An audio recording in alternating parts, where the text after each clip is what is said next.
안녕하세요. 을지대학교 간호학과 배가령이라고 합니다. 오늘 이렇게 귀한 자리에 많은 유방암 환우님들을 만나뵙게 돼서 정말 반갑습니다. 제가 이번에 말씀드릴 것은 유방암 이후 일을 해도 될지에 대한 고민, 유방암과 다시 그리는 나의 삶에 대한 내용입니다. 많은 분들이 유방암 진단 치료 이후에 본인의 일에 대해서 정말 많이 고민을 합니다. 언제 복귀를 하면 좋을지, 괜찮을지, 아래와 같이 보시는 것처럼 카페에 글을 올리기도 하고요. 주위에 물어보기도 하고 교수님들께 상의도 해보지만 한편으론 또 교수님들께서는 "아유 아직 복귀 안 하셨어요." 하고 혼내시기만 하죠. 일에 대해서 무엇을 어디서부터 어떻게 해야 될지 알려주는 사람도 없고 너무나 막막합니다. 저 역시도 많은 환우님들을 만나봤지만 너무나 다양한 상황과 다양한 업무들을 하고 계시니 정말 딱 맞는 맞춤형 답을 드리기는 정말 어려운 상황입니다. 정말 쉽지가 않죠. 그럼 많은 한우님들은 왜 일을 다시 시작하려고 할까요? 물론 일을 하게 되면 제일 좋은 건 돈을 버는 거죠. 하지만은 단순히 돈을 버는 것 이상으로 삶의 질을 높이는 핵심 요인이 될 수 있습니다. 그리고 정체성을 회복하는 아주 좋은 방법이라고 얘기를 합니다. 그냥 단순한 유방암 환자, 그죠? 아픈 사람에서 내 삶을 살아가는 사람, 일을 하는 사람으로서의 정체성 회복을 돕는 게 많은 분들이 "너무나 좋았다." 그렇게 말씀을 하시기도 합니다. 또한 적절하게 일을 하시는 것은 오랫동안 살고 있는 장기 생존자들에게 있어서는 정신적인 안정도 주고 삶의 만족도 향상에 도움이 된다고 얘기를 하고 있습니다. 그래서 우리는 다시 일을 시작하려고 하죠. 하지만 복귀가 사실 그냥 내가 생각한다고만 해서 되는 문제가 아니기는 합니다.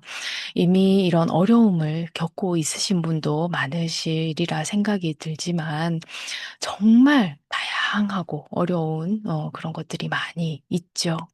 신체적 요인이 있습니다. 암 관련 피로감이 굉장히 심해서 '과연 내가 이 피로감을 가지고 일을 할 수 있을까?' 걱정도 하시는 거고요.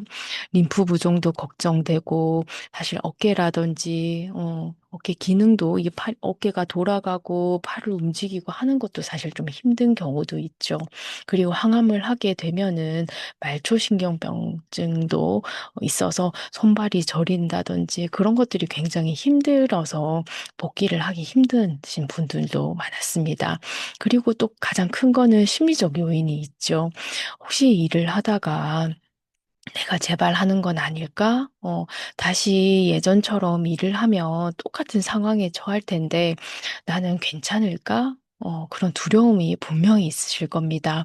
그리고 변화된 신체상, 그죠? 가슴이라든지 그리고 탈모가 된 나의 머리라든지 부석한 나의 피부, 색이 변한 피부 그런 것들이 아마 내 자존감을 더 저하시킬 수도 있을 겁니다. 그리고 이제 우리가 브레인이 그러니까 캐모버그라고 하죠. 인지 기능이 저하되는 그런 느낌도 가지실 수가 분명히 있을 겁니다. 그리고 또 힘들어하시는 이유 중에 하나가 경제적 요인이기는 합니다. 일을 하던 사람이 일을 하지 않으니 가정의 소득이 감소되는 건 어찌 보면 당연한 일이기도 하고요. 지속되는 의료비가 굉장히 부담입니다. 병원을 오가고 그쵸. 교통비라든지 식비라든지 숙박비 같은 것들도 사실 무시 못하는 비용이긴 하실 겁니다. 그래서 재정 불안, 재정 독성이라는 말이 나올 정도로 경제적인 어려움도 우리에게 굉장히 큰 어려움으로 다가올 겁니다. 그리고 직장 환경 요인도 있죠. 직무 조정의 어려움, 그리고 주위에서 아픈 사람이라는 낙인도 있을 것이고요. 고용이 좀 아무래도 어렵다는 그런 고용 불안정성도 분명히 있을 겁니다. 이런 다양한 어려움 속에서 여러분들은 아마 복귀에 대해서 더 많이 고민하시고 있을 거고요. 하지만 이 복귀가 어려운 거는 정말 여러분들이 약해서 그런 게 아니라 이런 어려운, 다양한 어려운 복합적 요인의 결과라고 보시면 될 겁니다. 보시는 것처럼, 의료진은 치료와 회복을 돕고요. 그리고 회사는 내가 일을 잘 수행하길 기대를 하죠. 그리고 가족은 나를 걱정하고, 일을 안 했으면 좋겠다, 혹은 일을 하더라도 괜찮을까 굉장히 많이, 걱정하고, 계속 나를 바라보고 있을 겁니다. 하지만 이 분들이 여러분의 신체적, 심리적 상황을 정확히 안다고 할 수는 없습니다. 여러분이 하는 일을 이 사람들이 정확히 알 수 있을까요? 내가 하는 일은 사실상 내가 제일 잘 알죠. 따라서 복귀의 시기와 방식도 결국 내가 잘 안다고 보시면 됩니다. 따라서 복귀는 누군가의 허락을 기다리는 과정이 아니라 스스로 준비하고 조율해 가는 과정이라고 보시면 되겠습니다. 그래서 저는 제 환우님들께 이렇게 말씀을 드립니다. 충분히 준비된 복귀만이 오래 지속될 수 있다. 그래서 우리 준비를 한번 잘 해봅시다. 그렇게 얘기를 하거든요. 그러면 우리는 어떻게 복귀 준비를 할 수 있을까요? 복귀 준비하기 전에는 철저한 자기 점검이 필요합니다. 결심의 문제가 아니에요. '나 일하러 가볼까?' 이런 단순한 결심의 문제가 아니라 준비와 마음을 준비를 하고 내 신체적인 기능의 확인에서부터 시작이 됩니다. 첫 번째, '나는 정말 복귀할 준비가 되어 있는가?' 자신의 마음 확인이 필요합니다. 한번 지금도 본인에게 한번 질문을 해 보세요. '나는 정말 복귀를 하고 싶은가?'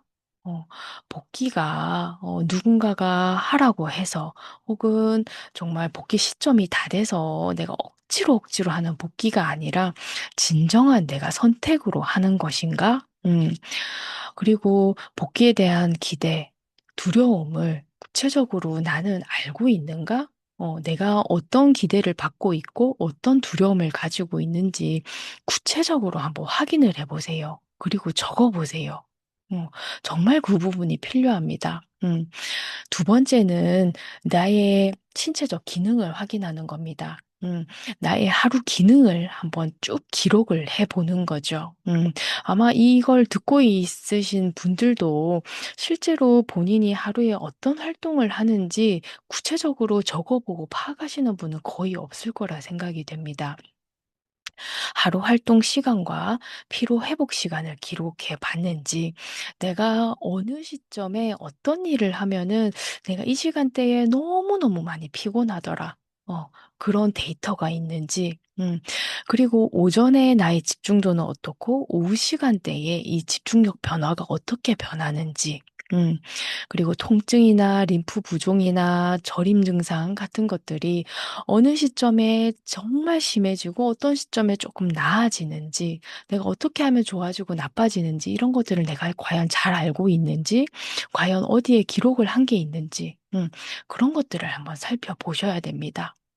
첫 번째, 제가 늘 말씀드리지만 저희 환우님들께는 이거를 꼭 해 보라고 말씀을 드리거든요.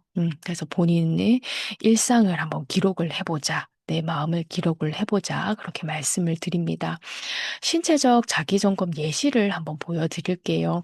대부분의 직무에 해당이 된다고 보실 텐데, 과연 내가 쭉, 뭐, 여기는 3일이라고 했지만, 며칠 동안 내가 연속되는 활동을 하면은 피로가 어느 정도 자고 나면 좀 회복이 되는지, 아니면 점차 그 피로감이 쌓여서 회복이 안 되는지, 그런 것들도 한번 적어 보셔야 되고, 요 최근에 수면의 질이 한 2주 정도 안정적으로 되는지, 잠을 못 자고 그러면 복귀하는 것도 사실 쉽지가 않잖아요.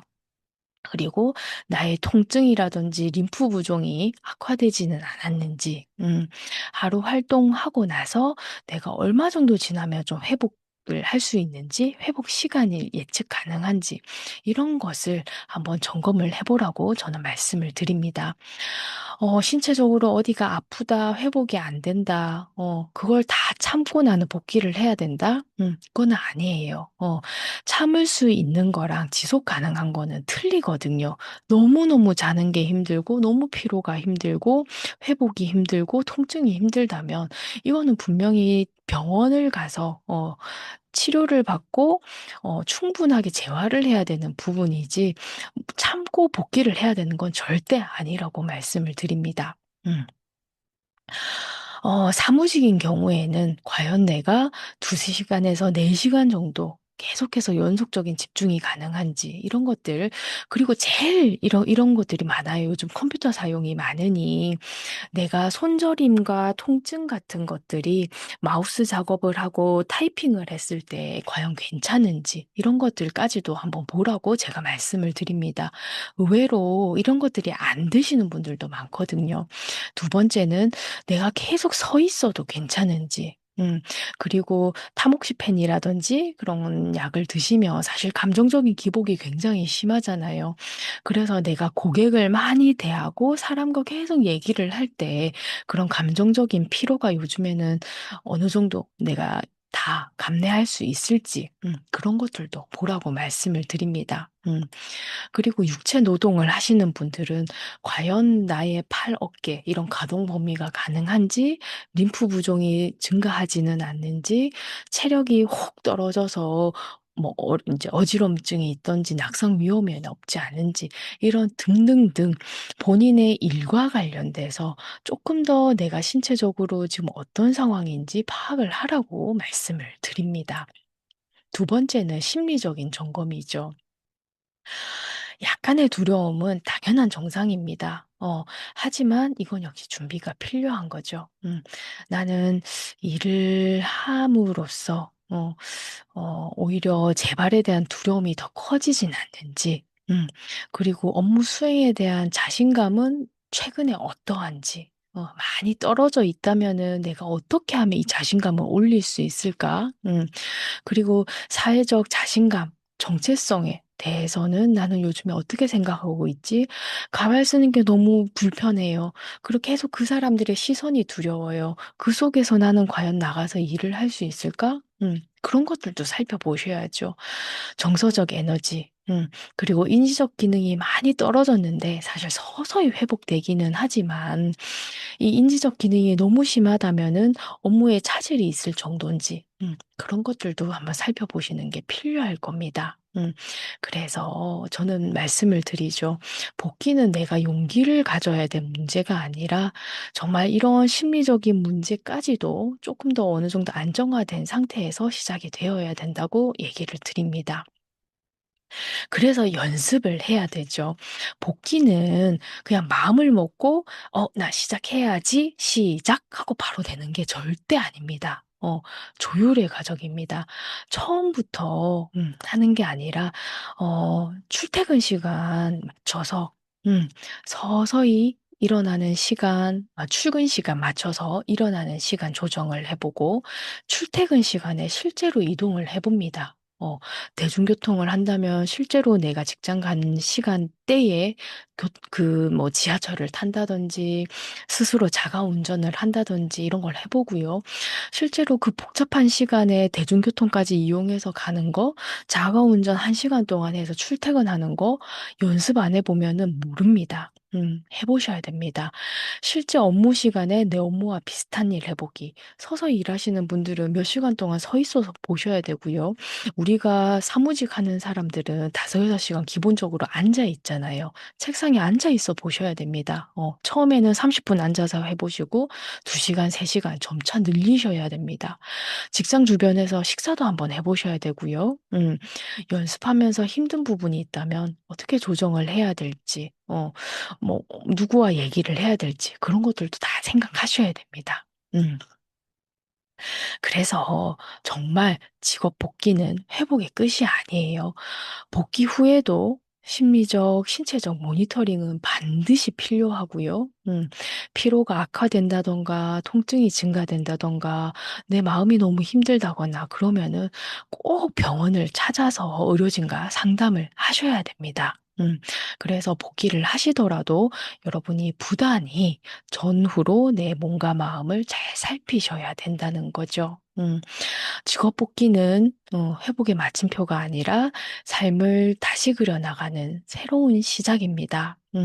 그리고 아까도 말씀드렸지만 누구의 허락을 기다리는 과정이 아니라 스스로 준비하고 확인하고 연습하는 당당한 여정이 되시기를 원합니다.